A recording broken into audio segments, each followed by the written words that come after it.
Hey, this is Boaz. Thanks for showing up. Please visit the Fools and Sages podcast at foolsandsagespodcast.com. There are no spaces and it's all spelled out. You can find show notes, references, bios, merch, and other cool features. Contact us if you have feedback or a question, if you want to appear on the show, or if you want either or both of us to be a guest on your podcast.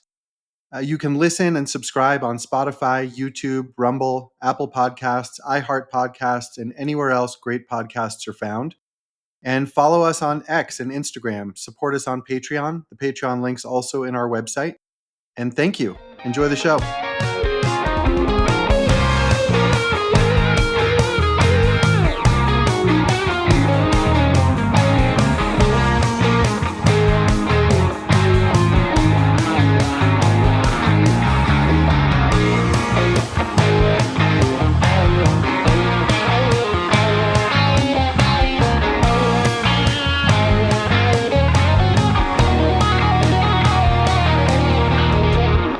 Hi, welcome to the Fools and Sages podcast, where we continue a conversation we've been having for about 30 years about life, the universe, and everything. And you're invited to listen and comment and introduce your questions, join in. I'm Boaz. I've been a founder and executive in the renewable energy industry for the last 25 years or so. And today I help organizations improve the quality of their collaboration through self awareness, communication, better thinking, things like that. And I'm Brian. I am a teacher and an artist, and I've been a therapist and a builder, and I'm a backyard philosopher and a student of many different teachers. Cool. So, in today's episode, I would like to talk about feedback that we've gotten and how we integrate it and what that means. And specifically, I'm referring to we published 5 demo episodes of this podcast to YouTube and Spotify, and then we asked our friends and family to take a listen and tell us what they think. And we got some great feedback that we're trying to integrate. And as I was processing that feedback, I started thinking about the nature of the creative process and specifically what happens when there's an idea inside and I get attached to it. And then I express that idea into the world, in this case, through the form of a podcast. And I have people misunderstand what I'm trying to do, or not like what I'm doing, which I think must mean they misunderstand it. Um, and anyway, all this feedback happens, and in response to that, I have a choice to make. How much do I modify the product in order to marry up with expectations versus maintain the integrity of what I originally envisioned? And in order to do that, I have to look at how much am I attached to what I envisioned and why? And how much am I attached to the my beliefs and stories that I might tell myself in response to the feedback, like, "You didn't understand. I'm not understood. Sure. No, I'm trying to do something special here." It's always special with fours. So Right. so I think what might be fun to talk about today, Brian, is the creative process. And you've also talked to me about this in terms of art. And I wonder if there's some stuff to pick apart in how the creative process in an artistic endeavor might differ or not from an artistic process like creating a podcast, or a creative process like creating a Right. podcast that I wouldn't necessarily call artistic. Right. Well, let's do that in two parts. Let's talk about it generally in the artistic process, and then we can talk about this podcast and what we're trying to do here. Um, the first part is, there's two halves to the argument. One half is it's so old, it's in Latin. De gustibus no est disputandum. Freely translated as on matters of taste, you can't dispute because they're pure matters of taste. And then on the other hand, we have folks like a good proponent of that would be David Hume. He wrote a piece called On a Standard of Taste. And he says things like, you might not like a particular kind of music, but you can still tell someone who's good at it from someone who's not good at it. You can still distinguish between a beginner and an expert, even if it's a style that you've never seen before. Now, when he said this, that made sense. He did not have artists taping bananas to walls. So, so, those are the two ends of the spectrum. When we're talking about art, wow, and I've been having opinions on this for years and years and years. There's a lot of ways we understand it. Uh, Years ago, when I wrote about this once, I made reference to a piece that was in one of the galleries in Santa Fe. And it was clearly a piece of cardboard that had been in a driveway and driven over several times by a vehicle. And then maybe some stuff was thrown onto it. And it was called, Gee, honey, won't this look great over the sofa? And people come to art for this all sorts of reasons. There's art that's just purely political, and it's just meant to make you think certain things and to explore certain attitudes. And then there's art that's just meant to make you go, "Huh?" And then you get in the conversations and people says about what they're trying to communicate. So there's something that is potentially a communication that goes on in art. So that means that we start to try to consider the listener if we're really trying to make a communication of some kind. There's also marketplace considerations if you're trying to stay alive. So when I was a young silversmith, goldsmith, lapidary, when I had my work in, I think I was in about 90 galleries across the country. That first year, I produced over 100 original designs. And when you're doing anything like that, you have to be proactive, and that's why you can't attach to one piece. This is the biggest beginner's mistake, right? Is they put a lot of time and a lot of attention into one piece, and then that thing that they've done becomes so special. It's like, no, you don't want to think that way. You want to become a source, a fountain, a flow. You want to just put stuff out and put stuff out and put stuff out and don't attach to it too much because the next thing is coming along, right? And after you do that a while, you will start to notice, okay, some of my stuff is good. And maybe that one wasn't that good. But your percentage will start to go up. But the public might be in a completely different place. And that makes this a slippery slope. Because the public, there's a pretty good chance that they will really adore some of your worst work and that some of your best work they might not appreciate. And I mean, I can think of this because I had 100 different designs. I could see what ones I thought were good, which ones I thought would take off, which ones wouldn't. Again, it was that mixture of you'd think that just that mind that predicates that says, okay, I'm going to pick this up. Let's make it round. You'd think that it would be reasonable, but it absolutely isn't. And so you don't always understand the stuff that you come out with. Sometimes it's just a product of mixing and matching of possibilities.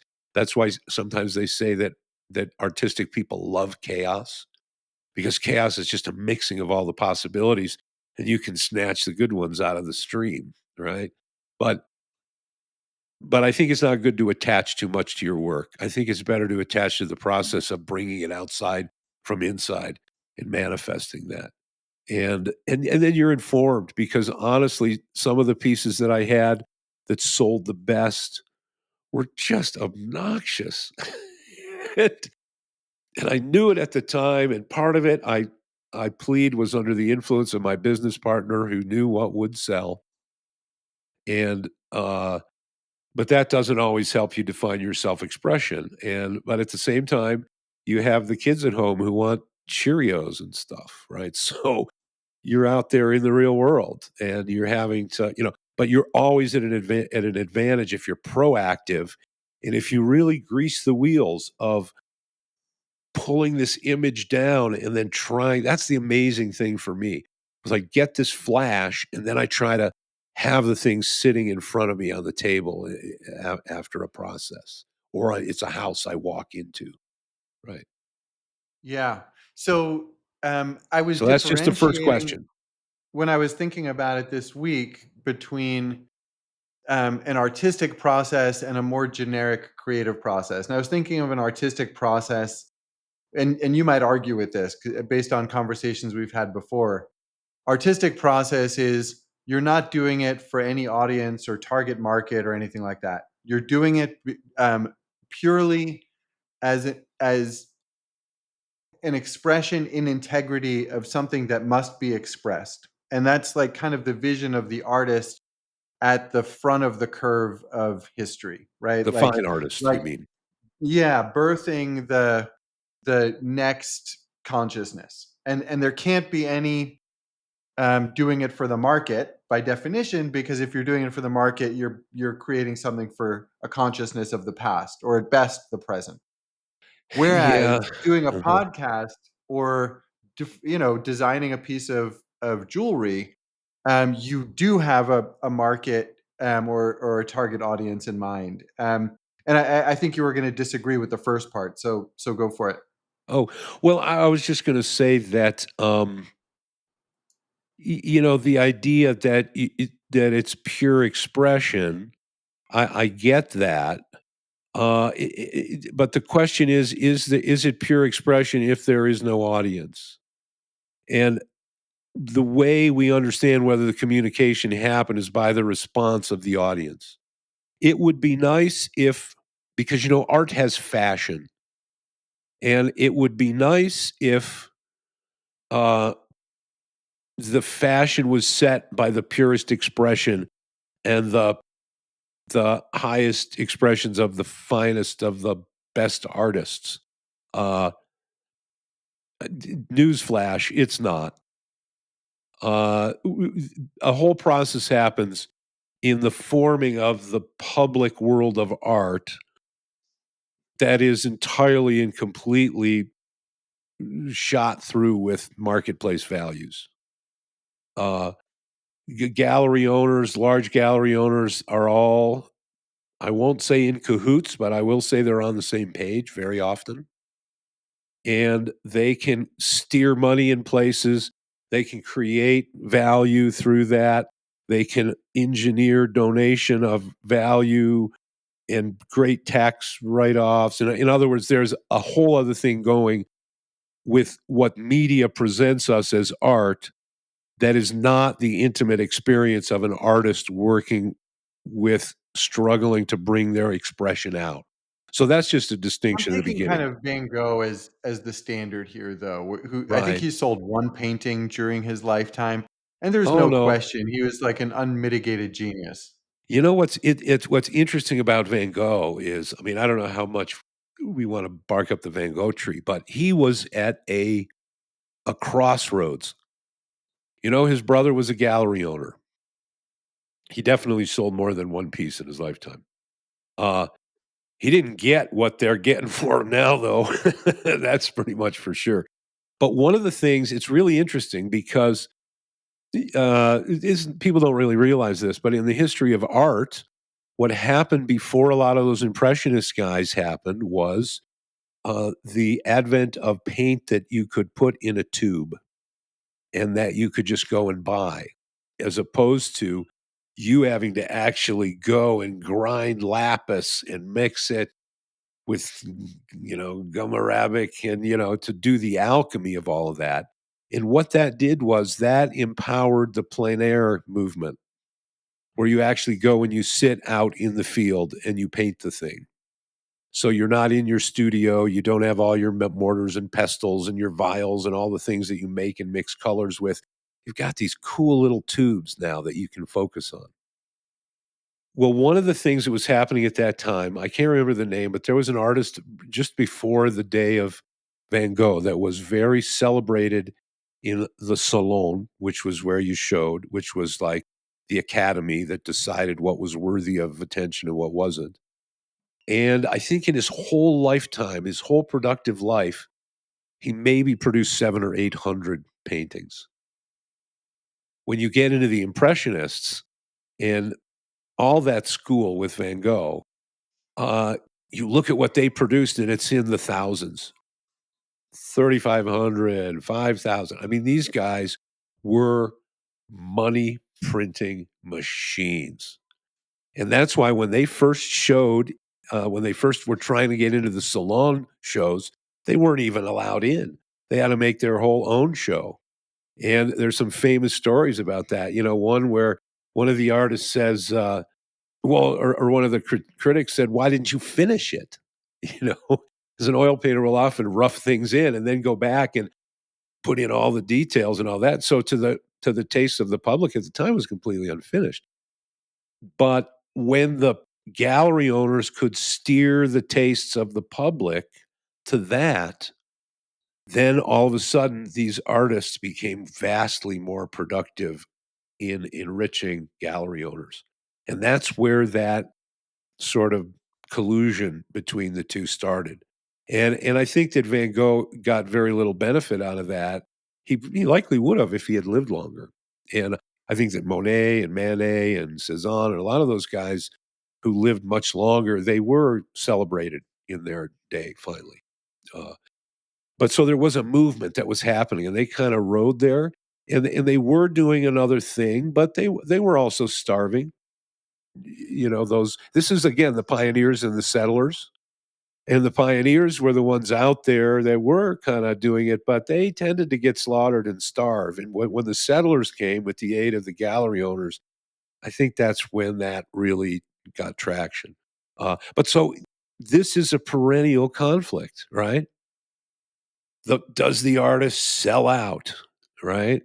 Uh, honestly, a lot of artists would love to sell out if they only could, you know? And and I said this before, the reason a pioneer is not necessarily because they made a rational decision around it. They did it because they were compelled, and they do it in spite of, not because of. And the settlers, they're always doing things because of. And so yeah, maybe it's just that self flagellation instinct that some artistic souls have, that put them on that cutting edge, but then, and the same thing, it isn't just artistic sensibility, it goes with brains too. Uh, I think of Tesla, same deal. Tesla died, without the respect he should have had, at least we can say. And maybe some people that were closer to the gallery owner mentality, the because of, not in spite of, they might have benefited a lot more than he did, I think history recalls. So, this is an old thing, an old issue.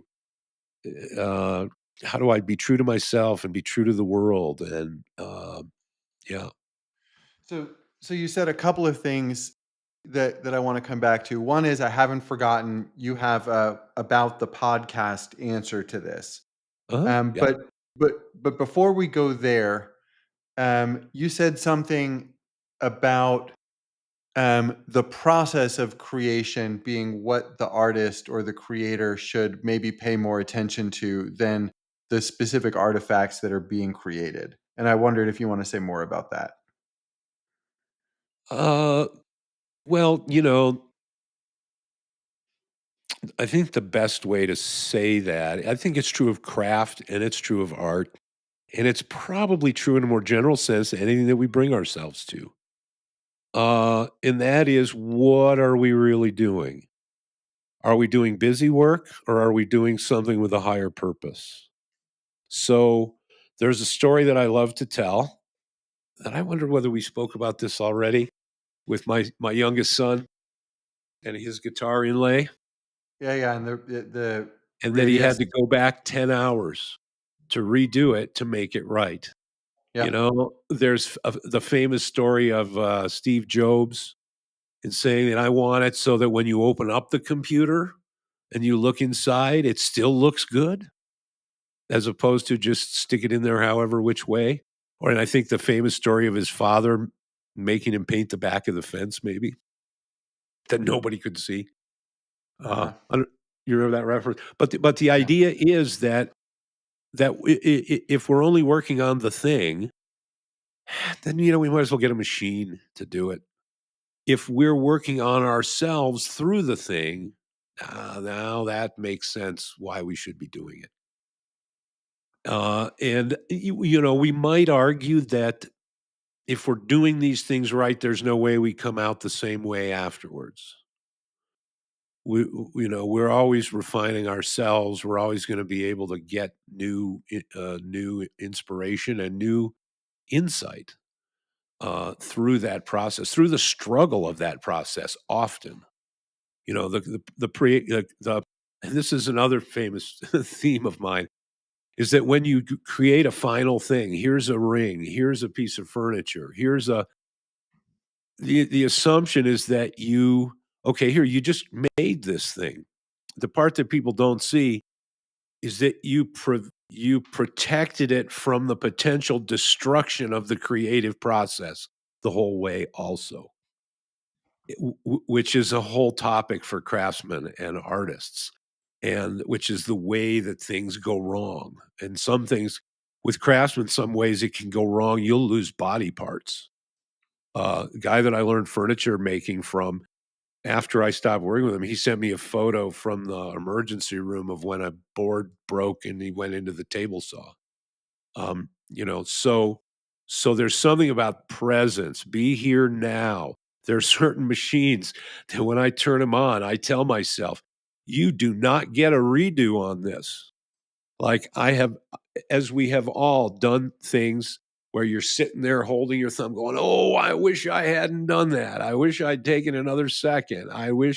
Well, I want to bring those moments forward to the before place and avoid myself the pain, right? But but in general, this creative process can be a struggle. And if it's not a struggle, maybe you need to up your game somehow. And I'm not meaning a struggle like you're gonna, you know, die like Mozart or something because but I mean, you should push yourself. You should hold your feet to the fire. You should have an instinct that you can do a little bit even better somehow. And then maybe tomorrow, what you do today is going to make that more possible, like that. I'm I'm taking from kind of your comment about focusing on the process more than the outcome being a statement of well, and then you went to how does this process how am I improving myself or growing through this process? Yeah. And I think you've referred to that as that makes it a dough, right? Uh-huh. In, and In previous conversations, yeah. yeah, Or Aleister Crowley would call it action without lust for result, uh-huh. to get the Um, ambiguous reference. but where I was going with that is um, other than quality, which you got to at the end, are there other ways of thinking about how the creative process improves ourself? Like you mentioned more that we might gain insight, or that maybe that we might gain skill, or that we might gain um, I could see there being a deftness of craftsmanship that develops. And then you said earlier we start recognizing what of our stuff is good work and what of our stuff isn't good work. And it's interesting that we'd have different insight into that thousands of hours in that would be different from 10 hours in. That actually our understanding of what good is changes. So Yeah. I'm wondering if there's more to that that you want to say. Well, I think that one of the to twang on my one-string banjo, which started episodes ago when we talked about the crack in the cosmic egg in the semantic world, and that one of the things about art, one of the things about craftsmanship, one of the things about working with your hands and with stuff is that it uses that other brain function. And I think it often integrates the 2 in a natural way. Uh, I mentioned before that, in my schooling, I was always pushed towards the intellectual direction. But when I started working, I my first job was teaching kung fu, which is very physical, very other brain. And then I started, apprenticing with a goldsmith from Rhode Island School of Design, and I felt that it was important for me to make artifacts because of the physicality of it and because of the brain balancing of it. I didn't understand then. In fact, I don't even know whether we understood in those days about brain function. But again, there is this instinct maybe towards balance and which is a different instinct than using your natural advantage. Um, but no, I mean, I think that we mentioned some of this before. Whenever we produce something, we are all over that thing. If we have impatience, that's in the work. If we have, sloppiness, that's going to be in the work. If we have just a general bad attitude, that's going to be in the work. There's this idea, I mean, it reminds me of Eugene Herrigal and Zen and the Art of Archery when he's having a bad run and his master takes the bow and shoots a few arrows with the bow and gives it back to him. And now all of a sudden he's shooting better, right? So there's some kind of rapport that we have with media, right? And there's segue entire Marshall McLuhan medium as the extension of humans, conversation or thread. Uh, but there is something about media and about our physicality. And uh, what was I just read a fun quote. And I'm I trying just to wanna remember who it clarify, was. you're using media in this context, I think, as, like, whatever the craft or the art is as As a an media for artistic medium. self-expression. Yeah. Yeah, Yeah. yeah. And I think it was John Muir, one of those guys who said, that people need to go out of their minds every once in a while in the hopes that they may come to their senses. And I thought that's interesting because working in an artistic media is very sensation rich in textures, in the way the media moves under your hands. I've worked in metal, I've worked in gold, I've worked in silver, I've worked in steel and iron, I've worked in wood. I've worked a little bit in clay. Uh, each one of these media has a different isness to it that you have to come into relationship with. And now, and I've started working with colors, which was this was the thing. It was to me was so complicated. I just left it for last. Uh, I mean, until I thought, okay, maybe now I can, like I didn't read Finnegan's Wake right away either. And I tried 6 times before it took, and I needed some extra assistance to do it. Same with this. I needed the extra assistance. Before YouTube, I couldn't have palmed that basketball. I needed the help of like a dozen different teachers saying it to me a dozen different ways. Um, To do watercolors, you mean? the watercolors. But it changed my seeing. When I drive on the mesa now, I look at the mountains, I look at it differently. I look at the trees and the shadows in the trees. I look differently. It's made me understand have more consciousness about my perceptual apparatus and therefore also my perceptual habits, my habits of not seeing, I mean all that stuff because I'm coming into conversation with this media somehow. I'm trying to make it do what I want and be informed by it at the same time. And, so there's a fascinating thing that goes on with that.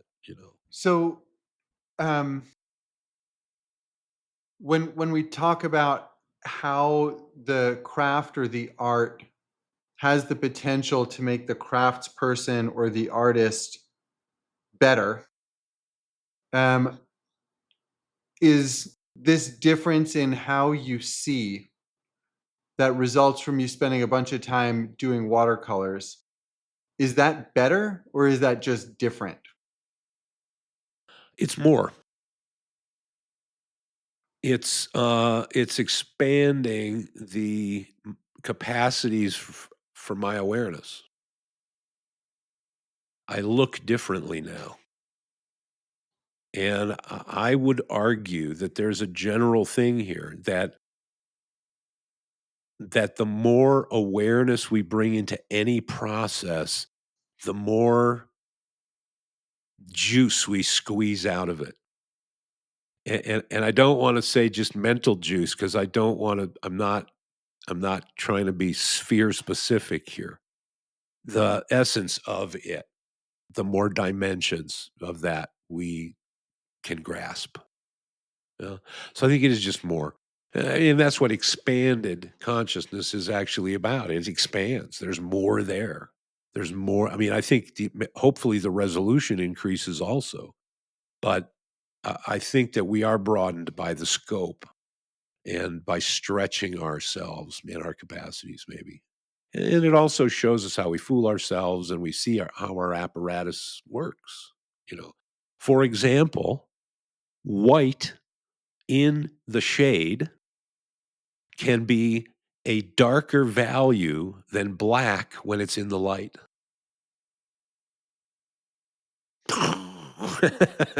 Right. Who knew? Well, you knew it neurologically, but you weren't conscious of it until you started to try to paint something. And then that made when you became aware of it.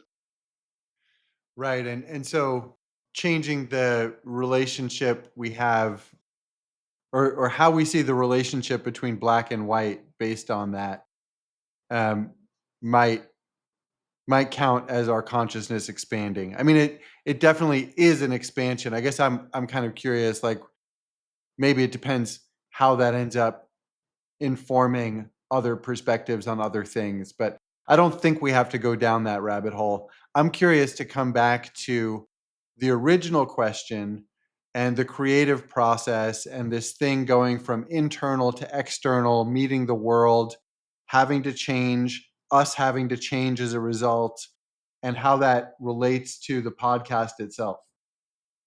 Okay. I mean, that is the mystery of the creative process. Is it imagination? Yes. But is it just imagination run wild? No, not at all. It's a very informed imagination. Uh, when I do a job, I do the job in my head several times.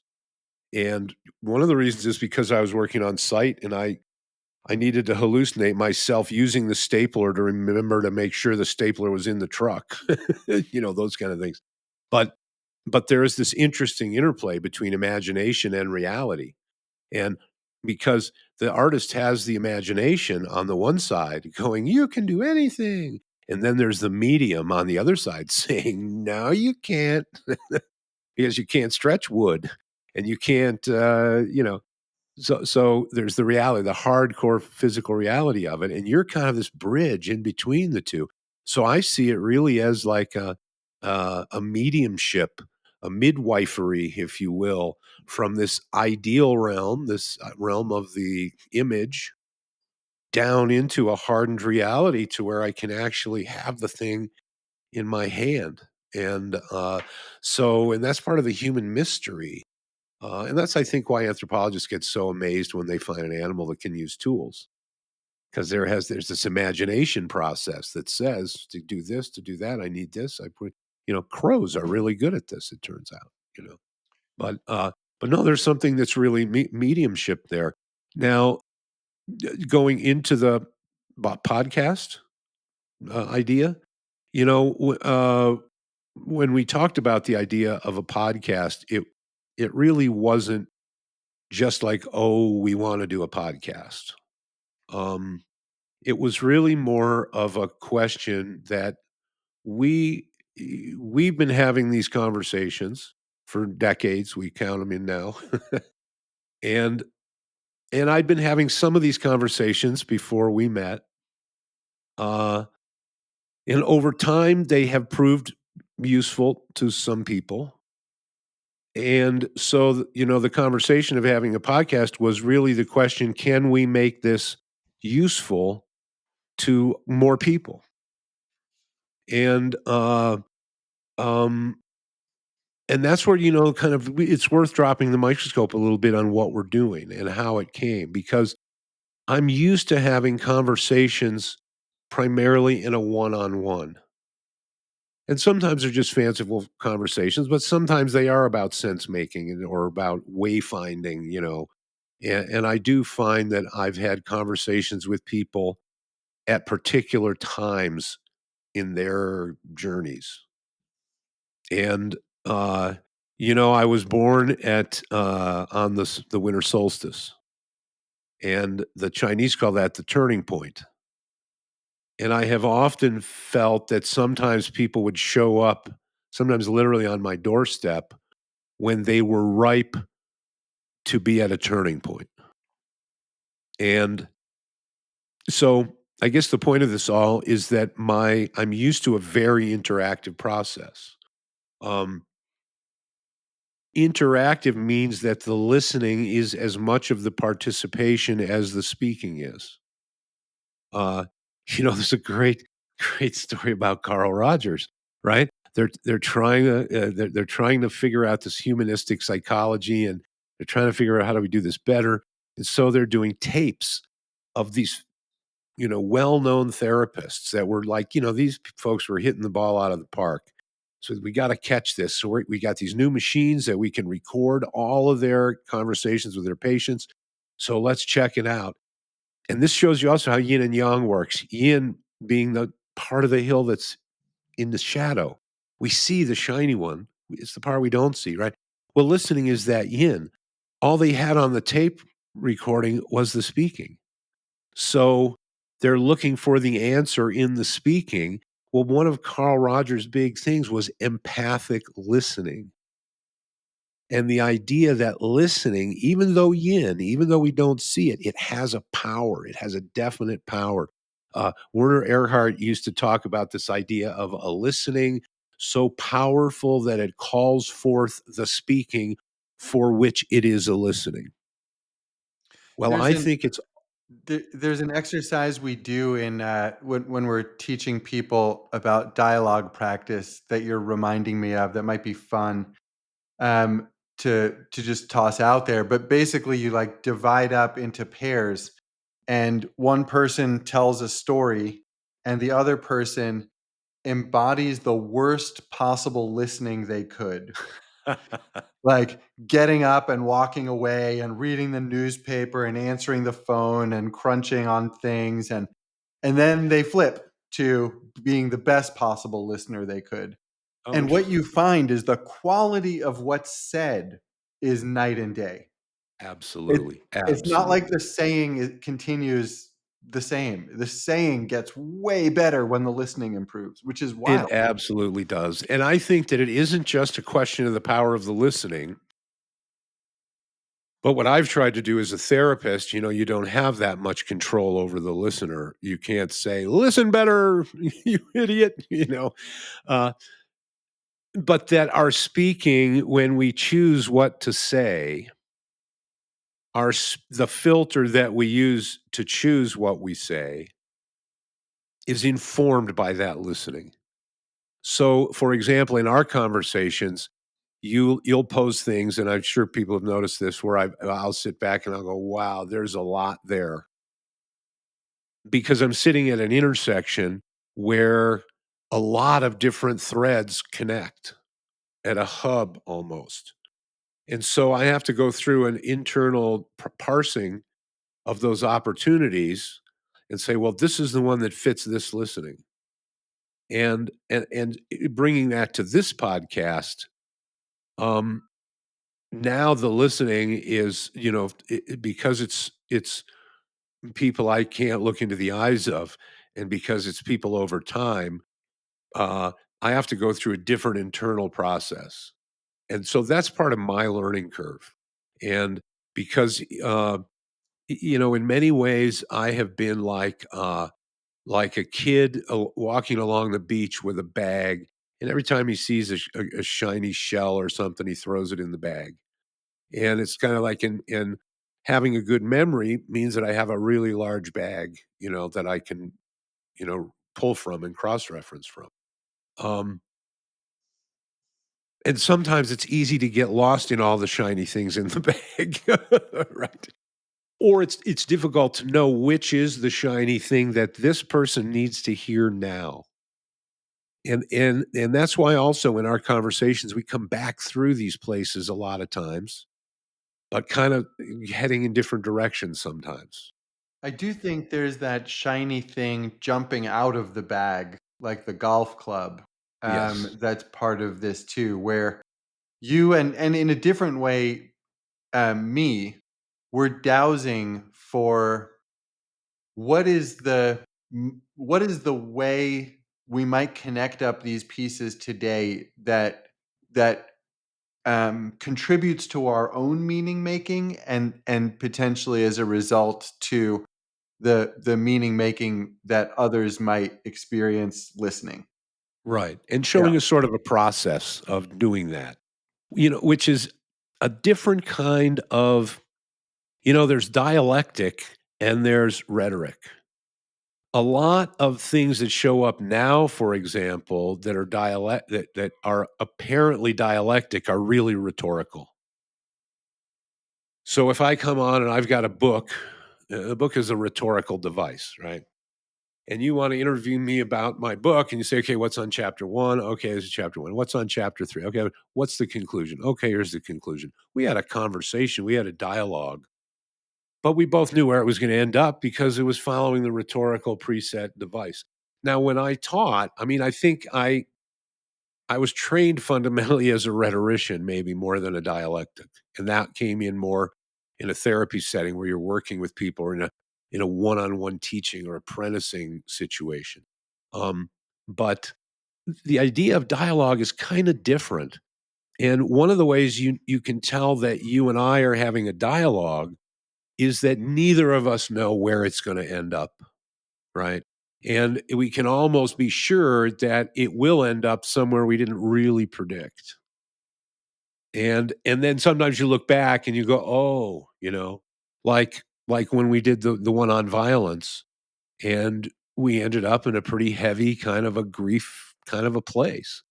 It's like, and you look back and you go, "Well," you know, and but there was something uncovered in that, and there was, one of the things that grief uncovers is human connection and the potential of meaning in human connection, right? So we don't know where, and that's why it's more exciting to me, and that's what some of the feedback that I've gotten from folks also is that On both sides of it. Like some are like, "Well, I don't know where this is gonna go either," and that's fun and exciting, and some of the feedback is, "It would be really helpful if you guys created more structure here." I knew where the hell you were going. Yeah. Yeah, And right, I don't know honestly how much to integrate that feedback. It's good feedback, right? It tells us that a certain component of what might be our target audience is getting a little lost. right, Um, exactly, and on the flip side, the more we create structure, the less we're letting the golf club jump out of the bag. right, yeah, yeah, and I honestly feel that that is maybe what we have to offer. I do think that there are many people that are just excellent at straight exposition.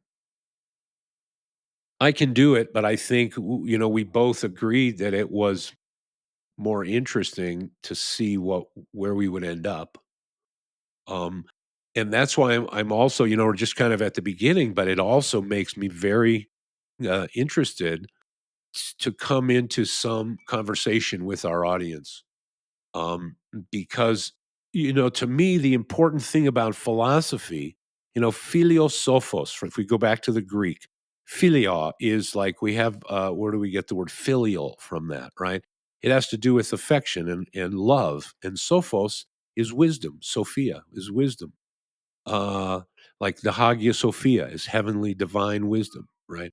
So wisdom that's only happening in ivory towers for people using extremely oblique vocabulary, that doesn't really make wisdom very accessible to everyday people. And that's not appropriate, I don't think.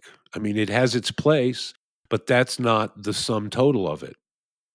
Everybody is a philosopher because everybody wants to get wiser, because if they get wiser, it will help them get more of what they want. Now, Meaning. if they're not careful, it may change what they want.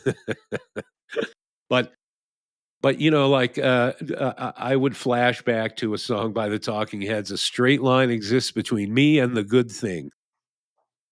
And that's what everybody is trying to do. They're trying to find the straightest line between them and the good thing. And they want to define that good thing according to their semantic world and all of that we've discussed before. But basically, I think that's what people want. And I think there's a universality to that.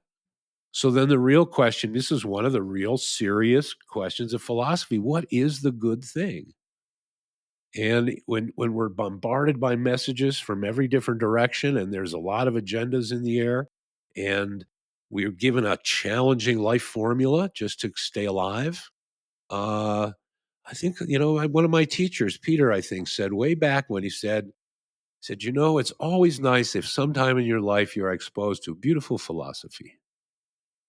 And Peter was the least semantic reality based person that I've ever met. He showed me a book once. He said, "Brian, I picked up this book." He was teasing me. He knew, He said, "Brian, I just got this book. I can't put it down." I'm like, "Wait a minute. What? What?"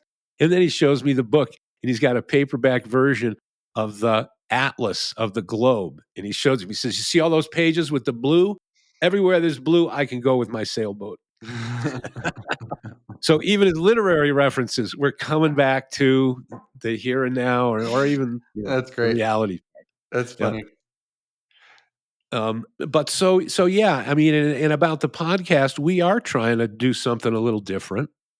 We are trying to help people try on models and experiment with connections, and and I mean, this is kind of how my brain works because I've just been what's the word, marinated in so many of these Yeah. lineages and traditions.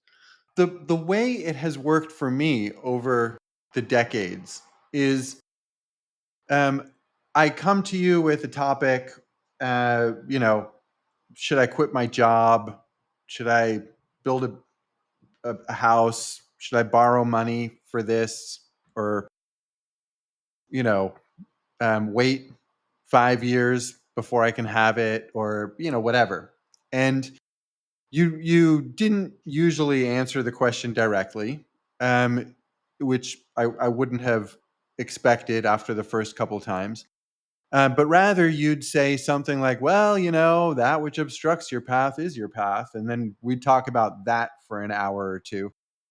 And then over time, these little, um, seashells in the bag, to use your metaphor from earlier, kind of became a Rolodex that when I'm, and not a fully conscious one. So when I encounter something in the world, like a management problem, a strategy problem, a personal challenge, whatever, I'm kind of on autopilot going through this Rolodex, because I typically want, in order to solve a problem or take advantage of an opportunity or whatever, I want to understand it more deeply. And in order to understand things more deeply, we have to kind of look at cross sections of them. We need to split them in different ways. We need to have a way to zoom out or zoom in. And uh, a, a, a, a kind of koan, like that which obstructs your path is your path, forces me to look at whatever's in front of me in a different way.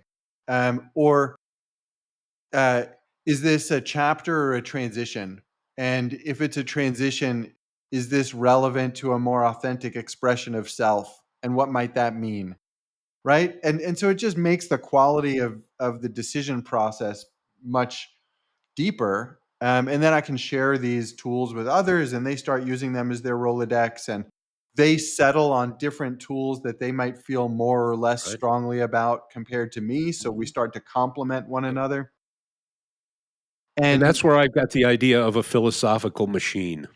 yeah, And honestly, some of them are just gadgets, but the same idea. yeah, yeah. Well, and I guess all together, we kind of we each have an individual worldview, and those worldviews overlap to, I think, a significant extent. And what informs those worldviews and how they've developed is kind of a collection of these mental models or Mhm. philosophy machines or gadgets. Interpretive templates. Yeah. Yeah. So, Mhm. speaking of that, I'm wondering if you want to go back to McLuhan because you brought up Marshall McLuhan a few minutes ago when we were Yep. talking about the medium being a major factor in the midwifing of something from an idea to physical reality. And McLuhan obviously spent a career understanding media in a way I think no one else does even to this day. So, do you have more to say about that? Yeah. Well, Marshall had maybe some of the same issues that we're talking around about the podcast. You know, one of these major books he wrote was called Understanding Media, and some people in certain fields know that I'm a one string banjo about this. It's like you need to read this just to know the territory that you're operating in. And when he brought that book to the publisher, as I recall, publisher read it and said, "You can't publish this book." "What do you mean I can't publish this book?" I said, "Well, this book is like 90% new ideas. The most we can get in a successful book for new ideas is like 10%." You know? And it really was revolutionary. I mean, it's that revolutionary, and that's why particularly now, God, if McLuhan, I mean, he definitely had some prophetic inklings about the internet. But if you just take the principles of McLuhan's understanding of media and you apply it to the world today, it makes a lot of sense. For example, McLuhan said about Africa that if when you introduce radio to Africa, it's going to bring bloody revolutions. And it doesn't matter what you broadcast on it. It's not about content. It's about the heat of the medium, the hotness of the medium. It's so hot that they won't, it won't integrate in a smooth way and it'll cause a lot of societal turbulation. And uh in fact, when I was in Africa at one point, I'm driving down the main street in the village that we're, working out of, and I see a bunch of people and they're all gathered around a guy with a megaphone. And he's, shouting something out in very rapid Luganda. I thought it was like a Christian revival meeting or something like that. And I said to them, "Hey, what are they doing over there? What are they talking about? What's going on?" And they said, "Oh, they're just getting the news." And he had the guy with the megaphone had access to the news and probably from his smartphone, and he's reading out the news for all the villages that don't have a cell phone. And we used to do that in America, and it was called a Chautauqua, and, Robert Pirsig mentions those in his Zen and the Art of Motorcycle Maintenance, which is his version of a Chautauqua, and I guess this podcast is kind of our version of a Chautauqua. Um, but the medium really does qualify our experience in so many ways, and so much of the hyper novelty that we're experiencing today is within the media. And so there's also a lot of negative commentary about that. I'm actually more optimistic about it than maybe the average. I think that we're just having this fabulous learning experience that is so fabulous that it's got a steep learning curve, and every steep learning curve has some gnashing of teeth associated with it. So uh, that's my reading, in general. But the fact that we can be interactive, not just that you and I can have an interactive conversation at a distance, but the fact that our audience can also weigh in on things and we can address things and we can have more pieces come in, uh, that none of us know what conclusions we'll be able to draw from the future, Um, though there is a vision like we're talking about, we're using a media to create something that we haven't seen yet. Uh, I've spoken before about the eschaton from, I think it's a Judeo-Christian concept originally, or Desjardins' Omega Point, or Arthur C. Clarke's Childhood's End, right? Or Pink Floyd's Childhood's End, for that matter. Uh, this idea that we're going somewhere, we're doing something. This is not all in vain. There is actually an upward spiral here that we're going through, and that is the way of expansion. And as we've mentioned before, there is a great difference between a rise and a fall, and a fall and a rise.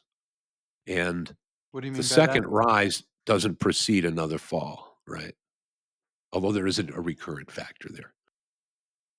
This is the idea that we spoke about. Is consciousness made up of a bunch of dead ping pong balls bouncing in crazy and unique ways, or is consciousness the precursor and things are trickling down from higher dimensions into lower dimensions, and then are in a meat suit trying to return to the spiritual, more ethereal, rarefied, higher dimensional realms? Is a return. It's not a first time, is the idea. If you are just dead matter and nothing of the creative force of the universe in you, then it wouldn't be a return. Then it might be something different. But I when we talked about this the other day, I thought what leapt to mind was that famous poem by Dylan Thomas, where he says that same green fuse that drives the plants drives me. Right? It's like, yes, yes, the Hunyuan Chi. Yes, we're always home. We can't fall out. Yeah. So, so yeah, I mean, and isn't that what all creativity is about? Is making all the potential flowers unfold. And what a beautiful physical metaphor, that unfolding, that from the inside, this expansion out to the outside of who knows what mysteries were hidden inside in the beginning. And what Cho used to say is, you have to be patient. We talked about this a little bit when we talked about identity, that you need to be patient because you are unfolding according to the natural rhythm of the universe. And what Cho used to say says, you can't take a flower pot and poke at the flower, try to peel open the flower. Come on, come on. You can't do that because it's following Hunyuanchi. And I've mentioned this before. This is the Taoist idea that everything works together like a big clock. All the wheels interact. Everything turns at the appropriate time and speed because it's all connected to everything else, which is the perennial philosophy. And this is another conversation. And some people might bust me and say, well, all this guy ever does is end up back at the perennial philosophy, whether it's Hermeticism or it's Taoism or it's Buddhism or it's mystic Christianity or it's Kabbalah or all those things. Well, I just report it. I'm just picking up the pieces, and saying, oh, this looks like this plugs in over here, and you know, Yeah. Um, well, I'm particularly interested in this creative process. I've undertaken a bunch of creative processes in my life, started up companies and played music and Few had a kids. family, um, and this one's got a different kind of energy about it, and I am really curious to see what unfolding this means, and playing with this balance that I think we're both playing with of, how active we are in choosing the golf club as opposed to letting it jump out of the bag. And I think that's really where the learning curve is here. Mhm, Yeah. mhm, I think so. And yeah, how much of a whole brain activity can we make things? And and also, I mean, I feel like we spoke a little bit before about chapters. We spoke a little bit before about the idea of a zeitgeist. Zeit means time in German, and Geist is ghost. So it's literally time ghost, or the spirit of the times, which is this idea that we do have these big collective chapters together, even as we have our own personal chapters. And we participate in those chapters in a variety of ways, often largely passive. But I think that maybe you and I both felt a certain appropriateness in at least making some of these philosophical tools available for people to make of what they will. I always try to make a distinction between showing somebody how to do their homework and doing it for them. Uh, is on the idea that as soon as you let one person tell you what move to make in a game of chess, you might as well just push back from the table and let them play the game, right? I know you, you understand that principle. Well, so the same thing. That's one of the reasons that I hesitate to want to speak directly to current events, because I don't want to do your homework for you, not you in particular, but for anyone. One is it's inappropriate, and two is I'm on the side of people developing their capacities to parse things, developing their capacities to use a compass, and not rely on somebody else to do that. There's a lot of that now, and once you're of the age of majority, you can take this on, and you should take it on. It's kind of your responsibility, and so I'm interested in giving people tools for thinking, not thinking for them, which I see an awful lot of that volunteer thinking. You don't need, I can do that for you. Well, then you check their work and you see, oh, maybe not. Thank you. but Yeah. but yeah, I mean, and that's why I often think of it as a sort of a philosophical machine shop. So you can come here to get your distinctions sharpened, or your metaphors repaired, or maybe we can interest you in a fine new philosophical machine of the finest quality. Yeah. Some of them are even antiques. Or sidecar.